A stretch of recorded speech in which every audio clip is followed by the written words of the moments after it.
Hey everybody, Chase from CN Woodwork here again, and today I'm going to talk about flattening grinding wheels, and the trick is this guy.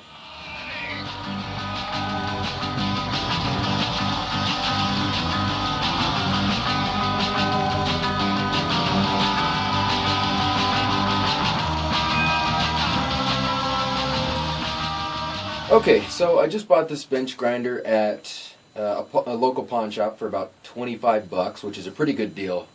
It's a Harbor Freight bench grinder, but it's the wet grinder, which means that it's like 65 bucks, I think, something like that, new at Harbor Freight. Now, the wheel that came on this was this wheel, and as you can see, this wheel is pretty trashed. Somebody was probably using this for the wrong things and using it very heavily. It's not straight. It's got a lot of burning, and I'm not super familiar with bench grinders myself, so I figured I could just buy a new wheel, put it on, I'd be good to go and save myself a little bit of money. However, that proved to not be the case. This one's a 1 1/4 is the arbor on this, so the flanges for this grinder are 1 1/4. I just got a little lathe, which is why I wanted to get the grinder so I could, sharpen my lathe tools. I saw somebody making the inside shim to make it fit, less diameter flanges or whatever you needed. So I bought this grinding wheel thinking it was a 1-inch arbor, because that's what it was listed. I bought this off of Amazon, and that's what it was listed, was a 1-inch arbor. Well, all they had was a stupid little piece of tape covering the quarter, which is actually what I need. I needed a 1 1/4 inch, and they had this freaking plastic arbor shim in there, whatever you want to call it. And as you can see, all it does is it keeps tension by riding on those ridges.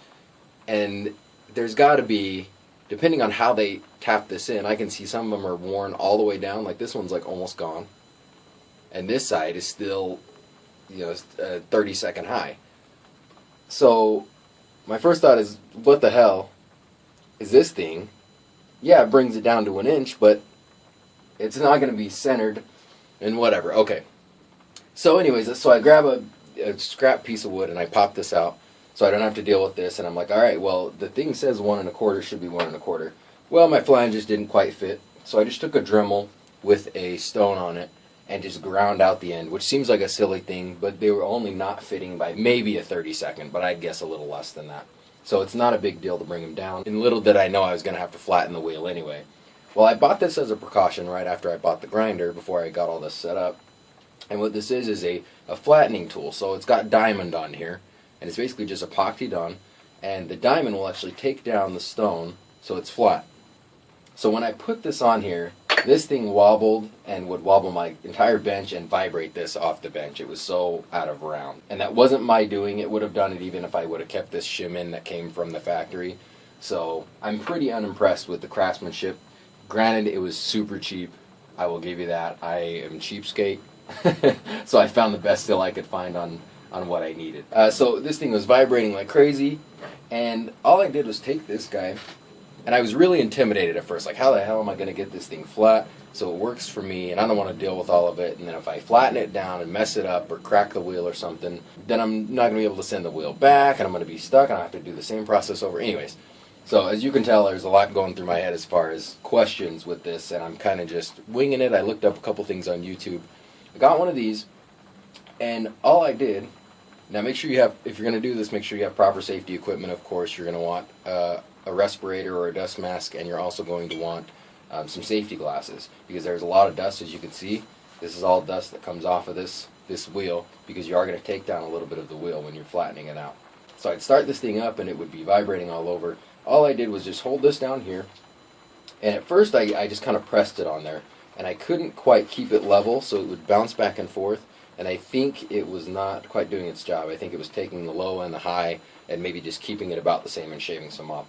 So what I did is I just grabbed it with both thumbs and held it, and then just slide it back and forth, and what that does is it'll take off the high, and so it'll just hit every high. Similar to like when you're turning on a lathe, it'll just take down the high if you stay in the same spot. You don't want to dig all the way into the grooves that are low. Anyway, so I just did that. Back and forth, and not even a minute and a half later, this thing runs pretty true now. I still get a little vibration out of it, but I think this wheel was like 10 bucks, which I know the guys who do normal lathe stuff and use bench grinders are going to be like, why the hell did you buy a $10 wheel? Well, I bought a $10 wheel because I'm a novice, and until I really figure out that I want to use this all the time and whatever, then I'm not sure, so this will be my test piece. This wheel I got is Hot Max, and like I said, I got it off Amazon. I would not vouch for them. If you want to do a little work and get it working, it doesn't take that long. It probably took me 5 minutes to do the whole process. There's a lot of thinking about it, but to get everything straightened out and get it flat, and I think it's usable now, it took me about 5 minutes. Just with the Dremel and popping this center cap off that's 1 1/4, I wouldn't even use this. I would, even if I needed a 1-inch arbor, I would still pop this out and be really careful. What I used was just some scraps that I had drilled some holes in. I just had them laying around. And basically it was in the center of this other wheel here like this. And see, you can see it barely even fits in this wheel. Which means that this one is a little undersized. Maybe that's why they put this in there, because they realized they were undersized and they didn't want to go back and grind them. So they actually fit a 1 1/4. That would be my guess, but who the hell knows. So anyways, and I just tapped it, because you want to make sure this is supported, because you don't want to crack the wheel. And I just tapped it with a piece of wood until it came out. You know, it's kind of just on the sides, kind of like a lug nut style, just back and forth, you know. But anyways, so it only took me 5 minutes to do it. It's a super cheap wheel. I think it cost me like 15 bucks, and it seems like it'll do good and sharpen and whatever. Anyways, I just wanted to show you that it's really not that hard to do. It's pretty simple. With the Dremel, just a little word of advice: keep it on a low speed, and just go around evenly, and even turn the wheel. Obviously, it's not going to be on here, but if you're holding it in your hand, you're going to go one side and go all the way around, and then another side all the way around. And what that does is it just allows you to see that this is hitting flush with the inside of the wheel, so you're getting a nice round bore. And usually you're not going to take these off and swap them out too much anyway, so once you get it round, you should be good. But I have zero play in these arbors after doing it with this, and I'm a first timer, so if I can do it right off the bat, just be careful, you can do it too. It works great, and I think it'll really help me sharpen some tools. Thanks for watching, guys. Any questions, comments, anything like that, go ahead and post them in the comments, and check me out on Facebook, Instagram, Pinterest, all that regular stuff, and I will see you guys later. And this is how easy they are to break. I just dropped this one on the floor, so this one's toast. I was going to try to level this one out next, but looks like it's going in the trash.